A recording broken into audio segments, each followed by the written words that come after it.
What methods do psychologists use to probe human nature? No. How can we tell if this magician really has psychic powers? What is the placebo effect, and why is it important? Do you have any money with you right now that you have taken from the desk? No. Can we trust the results of a lie detector? Understanding research. Psychologists face a difficult task when they set out to understand the nature of behavior and the workings of the brain and mind. This researcher is trying to draw an accurate picture of the brain's electrical activity associated with different mental illnesses. But he and his colleagues have one strong ally that makes success possible: the scientific method, a set of general procedures for gathering and interpreting data. Keep your eyes closed and keep your mouth slightly open. To be accurate, data must be collected from carefully controlled observations and measurements. And other researchers working independently must be able to obtain the same results using the same methods. What kinds of places do you usually go to when you want to meet somebody either that you want to have a relationship with? Interviews, surveys, questionnaires, and psychological tests are some of the methods psychologists use to explore our personalities, values, talents, and the effects of our environment. Take, for example, the work of psychologist Christina Maslach of the University of California at Berkeley. She applies research methods to study job burnout, where stress, lack of support, and negative self-evaluation impair job performance and personal well-being. Dr. Maslach uses psychometric research, a system of developing a standardized method for collecting data and assessing psychological phenomena. This is research that started in the real world. But what it meant was that we were doing interviews, we were doing surveys, we were going out into the workplace, trying to understand what it was that people were experiencing. Look at this one. We would then develop new versions of the surveys or interview questions, and eventually began to develop a standardized measure of the phenomenon that we were getting. And so there was a whole period of psychometric research. We got terrific results in terms of how many people... By refining her methodology, Dr. Maslach has developed a scale to measure job burnout. The scale is a practical implementation of her research that she brings into the workplace to assist others in making their work environments more effective. What I have done is begun to move towards an applied research with organizations rather than just with individuals, where we provide them with the tools to do an organizational self-assessment on the health of the workplace. One of the exciting things about going out and working in these different organizations or doing the interviews is that I always come back with some new insights or new questions, and that kind of fuels the research. It's exciting to be able to see this process, this partnership go back and forth, so you think we're making progress. We're actually learning something that is making a difference for people. By adapting her research to address the concerns of our workplace environments, Dr. Maslach demonstrates that real life is one kind of laboratory where both the subjects and the researcher reap the benefits. Some psychologists conduct experiments in laboratories like this one, designed for carefully controlling conditions and measuring behavior. The laboratory is one place where scientists test hypotheses, that is, predictions of how two or more factors are likely to be related. To test a hypothesis, researchers randomly assign some subjects to an experimental group which receives the treatment. Other subjects are assigned to the control group that does not receive the treatment. The results are then compared. Other research is carried out in the field, where naturally occurring ongoing behavior can be observed. This researcher is studying how the social behavior of baboons affects their health.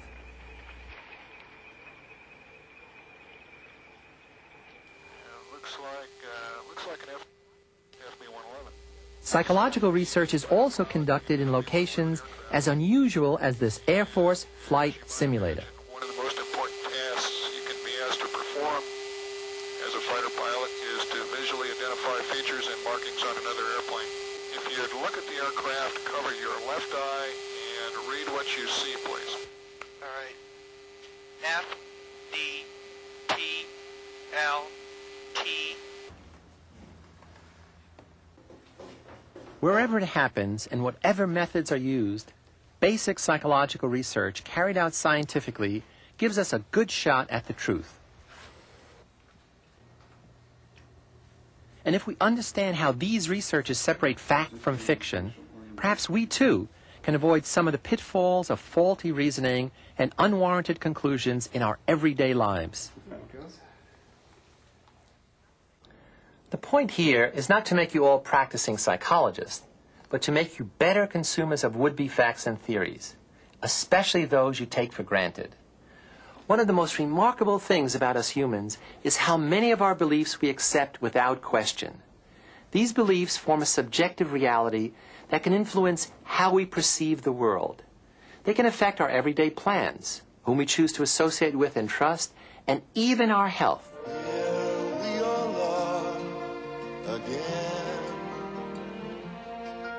Some of our beliefs come from our culture. For example, what it teaches us about male and female roles, beauty, and courage.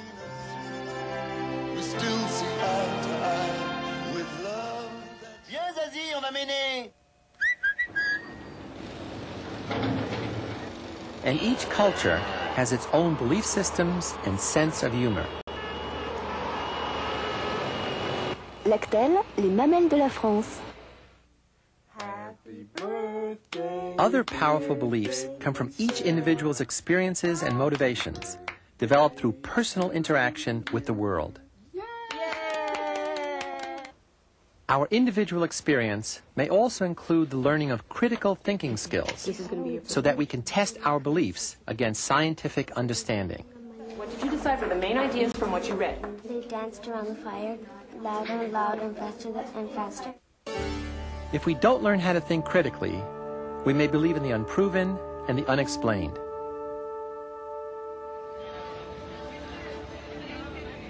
Or become willing recruits in a never-ending stream of religious, social, and political cults. True believers who blindly accept authority rather than think for themselves.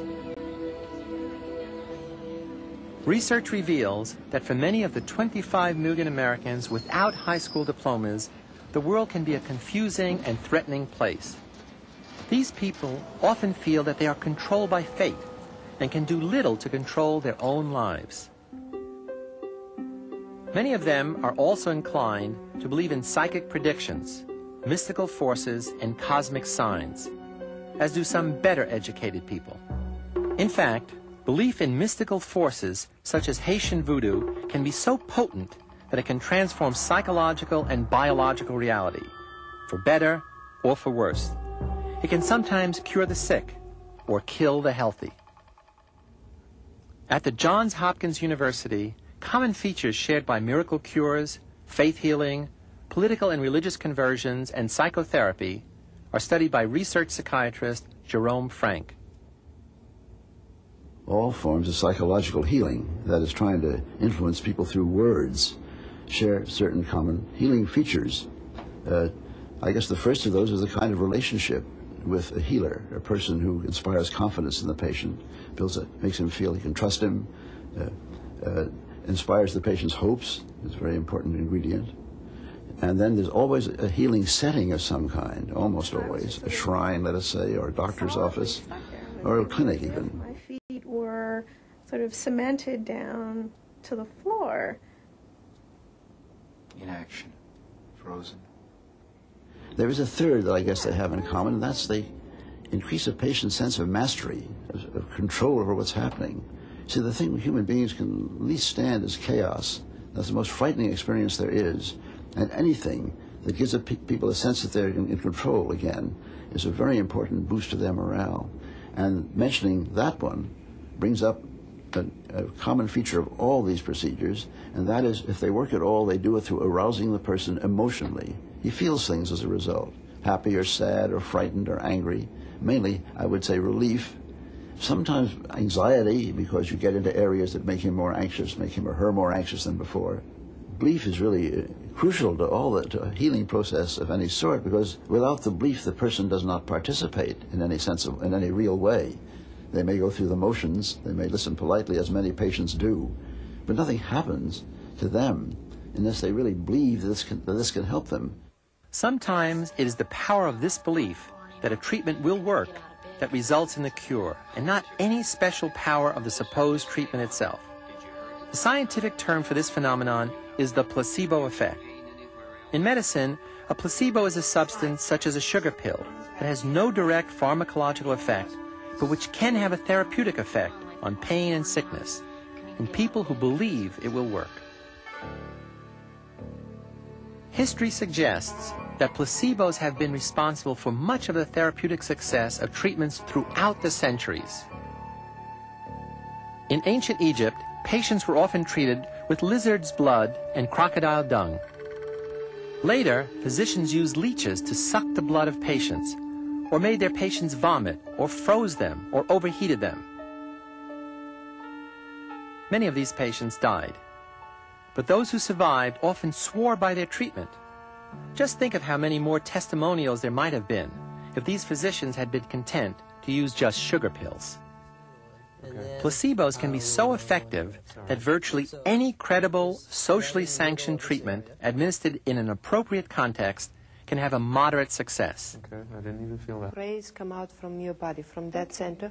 Even the mere believable suggestion that a treatment will work is sufficient to make about 1/3 of sick people feel better, according to recent studies. You can imagine, though, how the placebo effect complicates the job of a researcher. How do you know whether it's a specific treatment that's working or just the fact of being given any treatment? One solution is what's known as the double-blind procedure. You give some subjects the real treatment and others the placebo, and don't tell them which is which. In fact, even the researcher or therapist giving out the treatment can't know, so the results won't be biased. Sometimes, of course, the problem isn't bias, but outright fraud. Every year, so-called miracle healers deceive thousands of sick people. These charlatans want to make money, not provide cures. Unexplained phenomena, especially if you don't look too closely, are the foundation of alleged psychic powers, miracle cures, UFOs, and all sorts of crackpot theories. But they're also the professional magician's stock and trade. So for some tips on explaining the unexplainable, we turn to a man who always has something up his sleeve, the amazing Daryl Bem. I would like to present a demonstration of mind reading, not one in which I read someone else's mind, but one in which Lisa attempts to read my mind. I have here a set of cards. I have one of the cards in mind. You do not know which one that is. I want you to concentrate and then touch any particular card that appeals to you. This card. Okay, do you care to change your mind? No. You have selected the Jack of Diamonds. Believe it or not, you have read my mind, and you have read my chest. Can we conclude that a psychic event has taken place? What would a psychologist say? Let's ask Daryl Bem. In real life, I'm a psychologist, not an illusionist. And as any psychologist can tell you, the demonstration you've just seen is the worst way to do an experiment. Nevertheless, it enables me to mention some of the things that a psychologist would use to safeguard the hypothesis that's being tested. Let us suppose that psychologists did want to test the hypothesis that Lisa and I did have some kind of psychic communication. Before one could even entertain such a hypothesis, one would first have to rule out two other possibilities. The first one you rule out is that it was merely chance, that only chance was operating.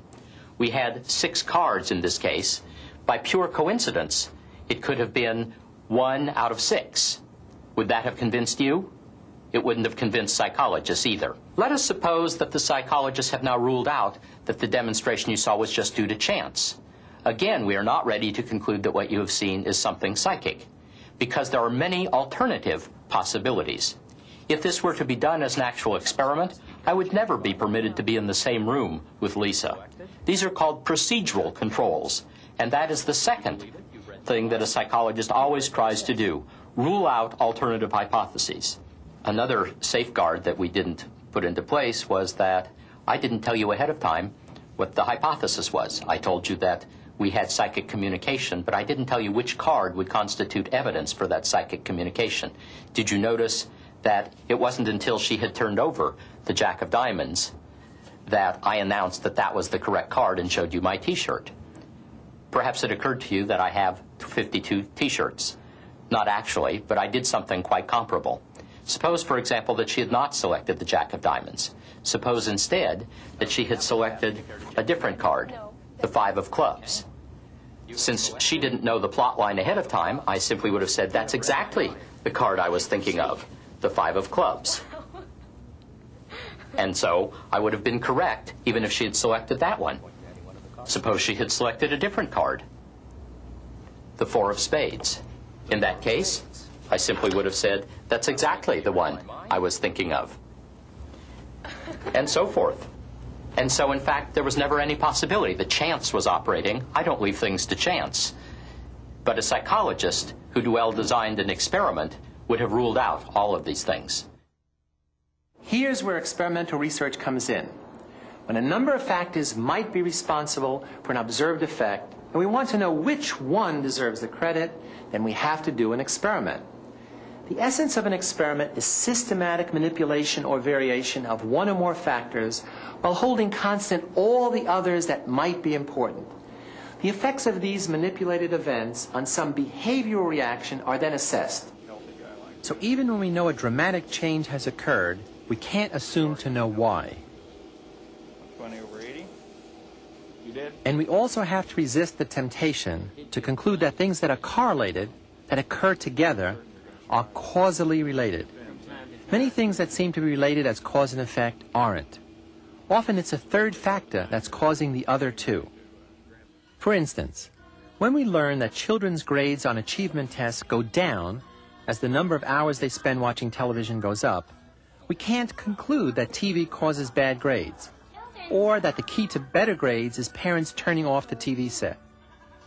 Instead, it could be that less able students watch more television because they don't like school and homework, in which case, being less able causes their bad grades. Good students may also watch a lot of TV.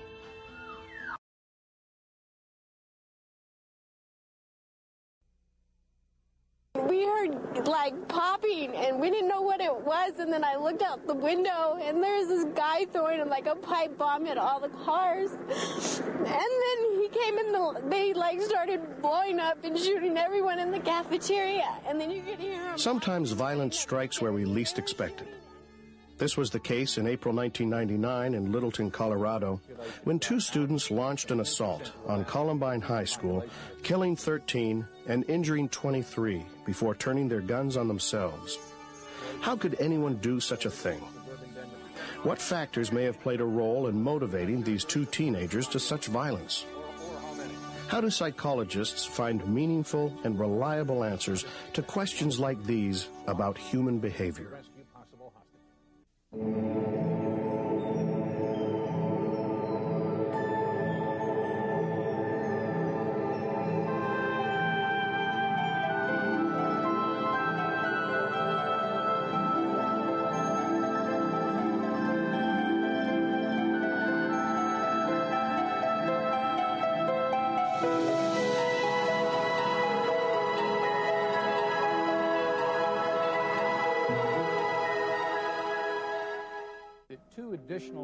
The nation was shocked when two troubled teenagers turned their guns on fellow students and teachers at Columbine High School. In the days that followed, there were many theories offered as to their motivations. Most likely, there were many contributing factors. One of the most frequently mentioned is the time these teenagers spent playing violent video games. Many people made the leap that video games caused the violence. But how valid was this conclusion? Can video games really lead to aggression? These are the questions psychologists Craig Anderson and Karen Dill sought to answer in their two-part study on video games and aggressive thoughts, feelings, and behavior in the laboratory and in life. As scientists, they wanted answers beyond conjecture and opinion. They sought verifiable evidence of whether a relation existed, the kind of evidence that is only available through scientific research. The scientific method should really be thought of as a way of thinking about problems. It's a perspective, a way to approach generating information about how the world works. Research methodology is extremely important for psychologists to understand in exploring human behavior, because the methods can lead you in a particular direction in understanding of the human experience, human responses. Psychologists who conduct scientific research are very particular about the evidence they consider and the manner in which they draw their conclusions. They are only interested in information that is scientifically valid. Scientifically valid information can be distinguished from other kinds of information. There are other ways of knowing about how the world works and about the human experience. We can know through our intuition. It feels right. And we can know through religious, ideological, philosophical systems that provide us with an explanation for things that happen in our life. We can know because we believe the words of a respected authority. We can also know by a process of rationalism. We can think through issues and draw conclusions about the way the world works. But scientifically valid or empirical evidence or information is very different from any of those, in that it requires external proof. It requires the actual observation of relationships. And that's very different. It can be verified by anyone who would follow the procedures that are laid out in much detail by the scientists. Researchers gather empirical evidence in several different ways, but they have one thing in common: a four-step process known as the scientific method. The first stage of the scientific method is problem definition, extremely important stage that results from a lot of critical thinking, review of previous studies that have gone on, theories that might be relevant to the relationships of interest. Often at this stage, one formulates hypotheses, very formal, concrete definitions of the relationships of interest and what kind of results, relationships you expect. A hypothesis is a statement about a relation between two or more variables that researchers like Dylan Anderson want to test. In study one, we had one main hypothesis, and that was that people who played violent video games in their real lives would be more aggressive in their real lives as well. In study two, we had three main hypotheses, and the first hypothesis was that people who played a violent video game in the laboratory would have more aggressive behavior shown in the laboratory. And the second and the third hypotheses follow straight from that. The second hypothesis is that the people who played the violent video game would have more aggressive thoughts, and the third is that the people who played the violent video game would also have more aggressive feelings. The second stage is selecting, designing, and conducting procedures that will address, hopefully in an appropriate way, the questions of interest. At this stage, there are many decisions to be made. How many participants do you need in a study? How should the actual study be conducted? Who are the interesting populations? What measurements should be taken? We brought in a number of college students and randomly assigned half of them to play a violent video game, randomly assigned the other half to play a nonviolent video game, and then later put them in a situation in which they were given an opportunity to aggress against someone who had provoked them. In reality, of course, laboratory situation, they're not actually aggressing against someone, but they believe that they were. The aggression took the form of delivering loud noise bursts to the other person in the context of a competitive task. How loud they set those bursts was a measure of aggressive behavior. The third stage of the scientific method involves organizing, summarizing, and analyzing the information or data that are derived from the study. So at this stage, the researcher, scientist, selects quantitative techniques most often to try and see if the information generated from the study, whether the information supports the hypotheses or refutes the hypotheses.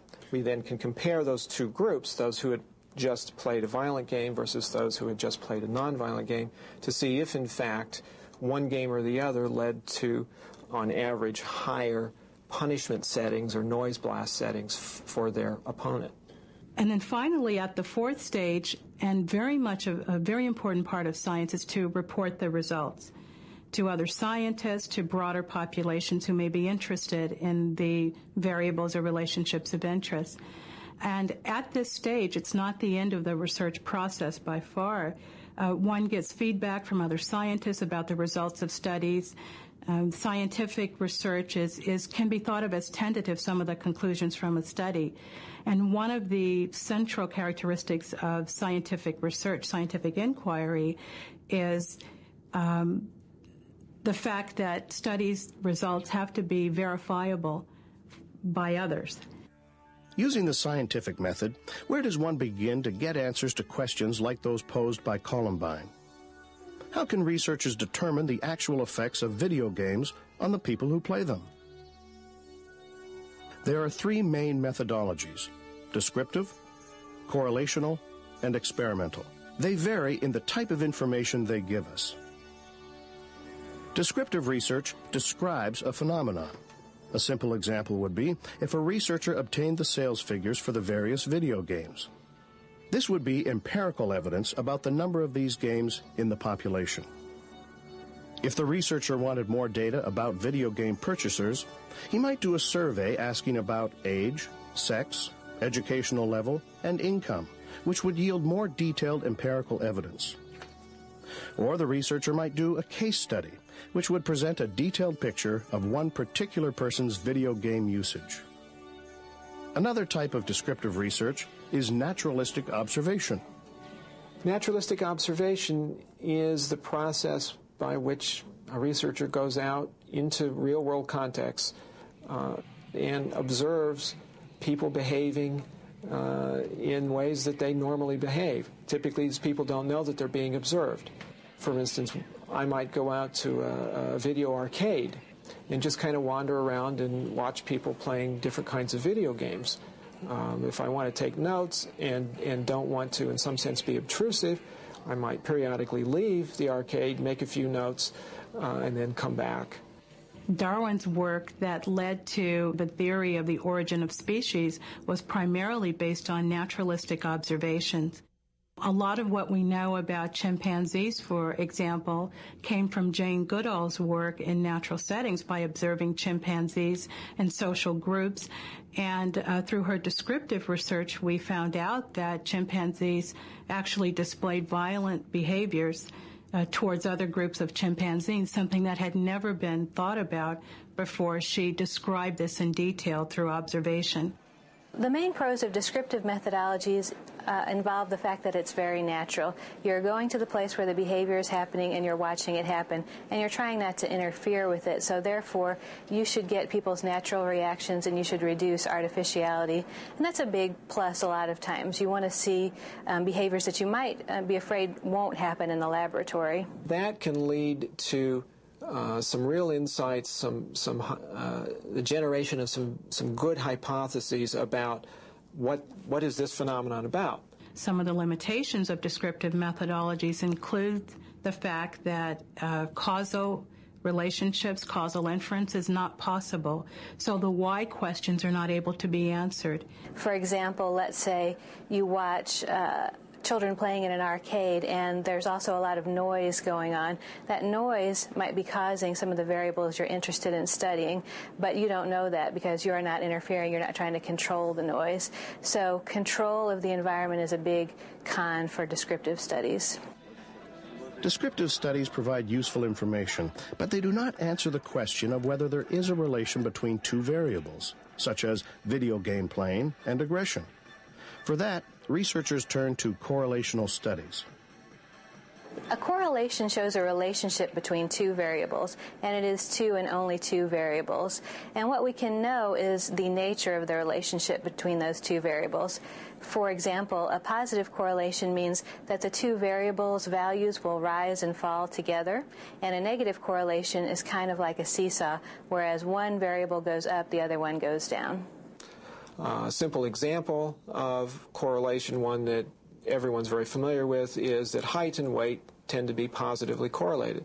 As taller people tend to weigh more than shorter people. One negative correlation from my field of research, which is media violence, looks at kids and how much TV they watch, and they found that there's a negative correlation between the amount of TV a young child watches and the number of vocabulary words they know when they enter school. So that if you spend a lot of time watching TV, you actually know fewer words. Correlational studies can be very useful in understanding human behavior and the human experience. They can identify consistent patterns of associations between variables. A correlation allows you to predict from one variable with some degree of accuracy what a person's score would be on another variable. In their first study, Anderson and Dill looked for correlations to tell them if there is a link between real-life video game playing and real-life aggression.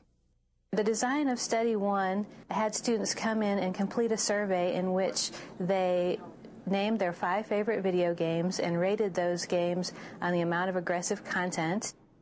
We then asked them to indicate how often they've played each of those games. Very frequently, not at all, just occasionally, things like that. We created an index that indicates the extent to which each person is exposed to violent video game content. Then they reported their amount of aggressive behavior that they had engaged in the past year. We created a measure of what we call trait aggression. It's actually based on 2 different scales. These are self-report questionnaires that ask people to respond to items like, when someone hurts me, I try to hurt them back. And then the respondent has to indicate whether they agree or disagree with that statement.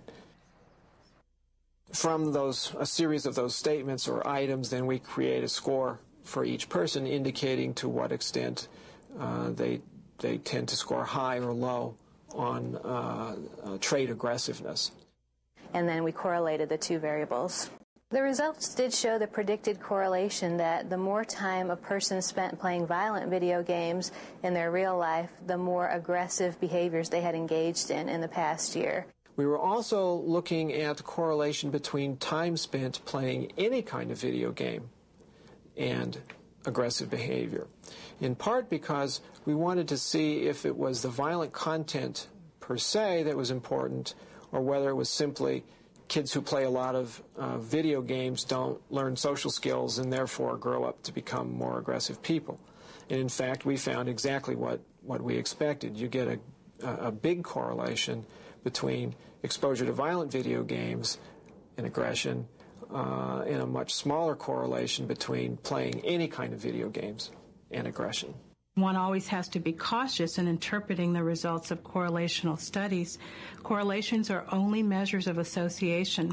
No matter how strongly 2 variables are associated, this does not mean that we can therefore infer that there is a cause and effect relationship. For example, there are very reliable and consistent associations found between depression and physical health, but from correlational studies alone, one cannot conclude that depression leads to a deterioration in physical health, or if being in a compromised physical condition leads to depression. Anderson's and Dill's correlational study established that there is a relation between video game playing and aggression, but it does not indicate whether video games cause aggression. When scientists want to establish a cause and effect relation, they use the experimental method. The experimental method is one of the most powerful tools for a psychologist to identify what are the causes of particular outcomes and effects. It's a very powerful methodology in that it allows for very strong inferences to be drawn about cause and effect. It allows the researcher to have a great deal of control over the events occurring during a study. All experiments consist of 3 central characteristics, and these are the deliberate manipulation of one or more independent variables, the inclusion of at least one control or comparison group, and third, all experimental studies can be characterized by random assignment. The The way the experimental method establishes cause and effect is to isolate two variables, say the amount of sun exposure and the severity of a sunburn, to determine if a change in the first, the independent variable, affects a change in the second, the dependent variable. If it does, it infers a cause and effect relation. Independent variables are those that are the presumed causes of outcomes. They're the antecedent variables, the variables that might contribute to outcomes and consequences. Dependent variables, on the other hand, are measured and assumed to be the effects. They are the variables through which the effects of the independent variables will be manifested. In the experimental study, the main independent variable, again, was violent video game play. What we did was we had two separate video games. One was very violent in nature and graphic, and the other was non-violent in nature. So those were the two levels of the independent variable. The dependent variables were aggressive behavior, aggressive thoughts, and aggressive emotions. The independent variable in the experimental study was expected to be related to the dependent variable in the following way.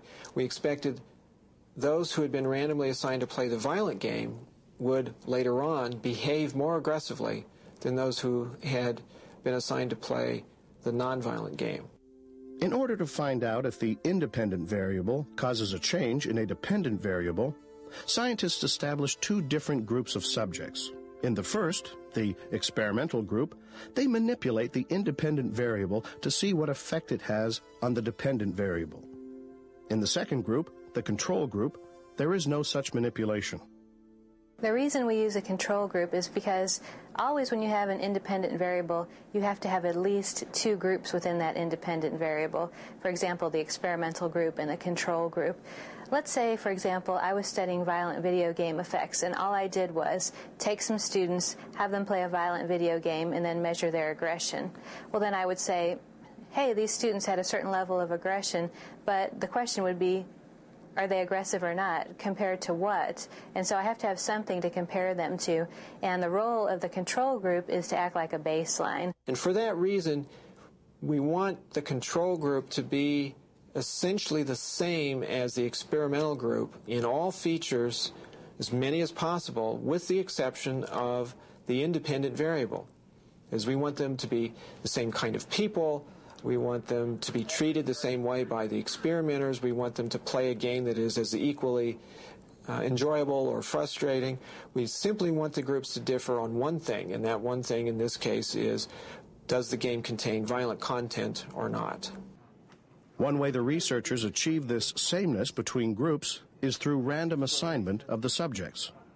In order to show cause and effect relationships, one needs to assume that the groups in a study, the participants in a study, initially began as equal or nearly equivalent. The best way to ensure that is to use some kind of a scheme where individuals who have agreed to participate in the study are assigned to an experimental in the content of the game that they played. In all other respects, they were treated the same. They were the same kinds of people. We had males and females in both groups. We had high and low trait aggressive people in both groups. The way that the experimenter treated them in terms of instructions, how long they played the game, all those sorts of things were essentially identical.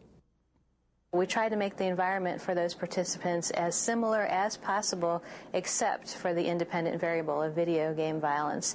So the students came into the same laboratory. It was the same room, same temperature, same surroundings. They sat in the same sized cubicle. They had the same experimenter.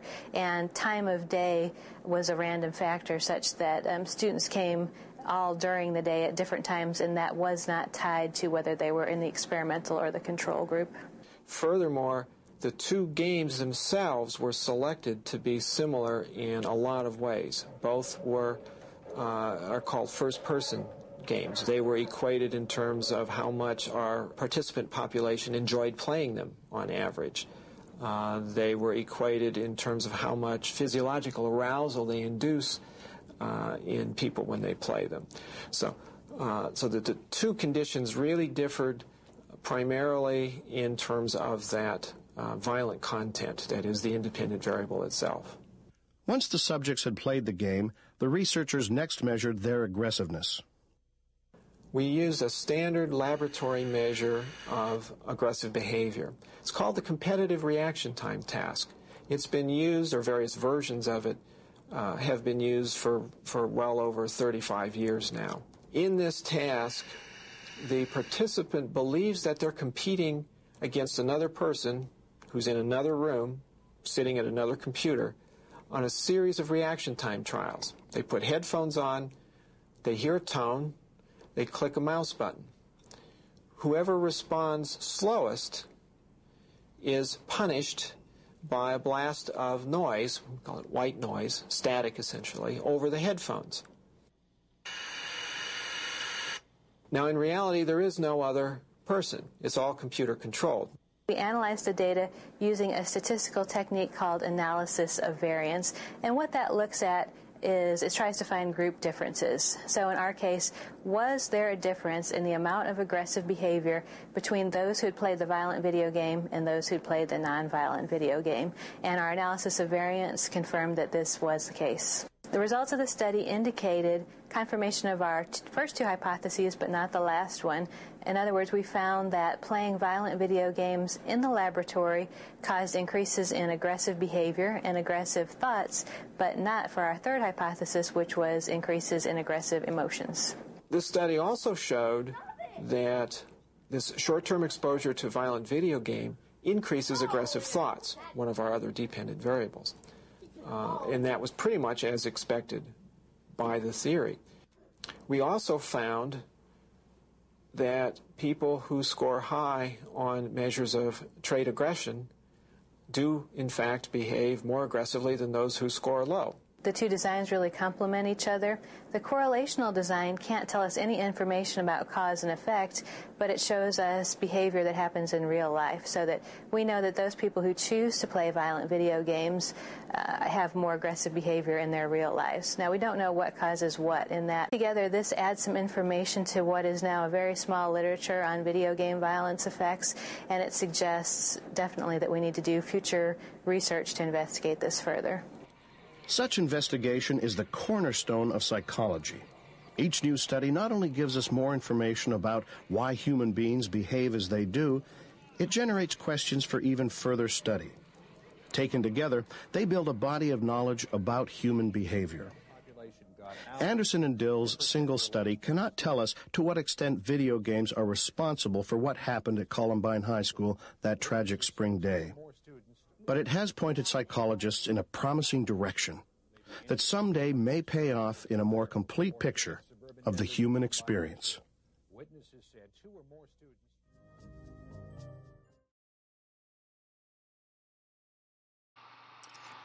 Before we get into the specifics, we're going to look at some terms and attributes and key ingredients of research hypothesis, and we'll throw in a couple examples to let you know the background information. The word hypothesis is derived from the Greek word to suppose, and what we're talking about here is a tentative explanation of the relationship between two variables, the independent variable and the dependent variable. It's like an educated guess based on further testing where we generate some descriptive and inferential statistics.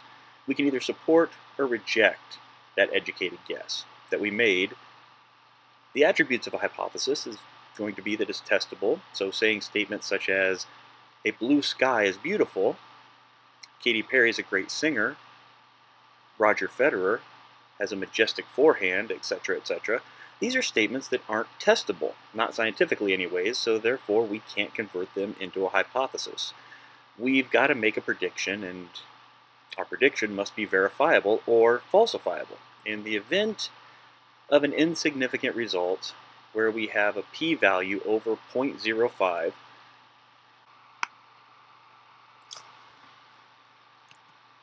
so the four key ingredients of a hypothesis are going to identify a population, typically in an AB scenario that's going to be students from a certain secondary college or university, in the case that anxiety disorder might be involved, which is the one that we manipulate. So for instance, let's say we want to do an experiment on the effectiveness of meditation on stress levels of university students. What we're going to do is get a group of students together and have half of them meditate on a regular basis and the other half not meditate on a regular basis. So we're manipulating students' behavior, whether they're either meditating or not. The dependent variable, the one that we measure, it's dependent on the manipulation of the independent variable. So we're going to measure students' anxiety or stress levels after they've done the program of meditation or not meditating. Then we have to make a prediction, and again, I'll reinforce this with a couple examples soon. We'll look at our research hypothesis now, and we'll look at the operationalization of the independent variable and dependent variables. So this sort of thing is the last thing you do in your introduction. So you're specifying exactly how the independent variable is manipulated. So just saying meditation, that's a really broad way of looking at a term, and so we have to make an operational definition. So we have to specify what we're going to do and how we're going to intervene with these individuals. So we're going to say these people are going to meditate for 10 weeks, an entire term, 3 one-hour sessions per week. And the other group, which is going to be our control group, we're not going to have them meditate at all. And then we're going to specify how we're going to measure the dependent variable or the anxiety level. So we might measure the 10 weeks or the semester and look at the pre and post score experience.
You're still here?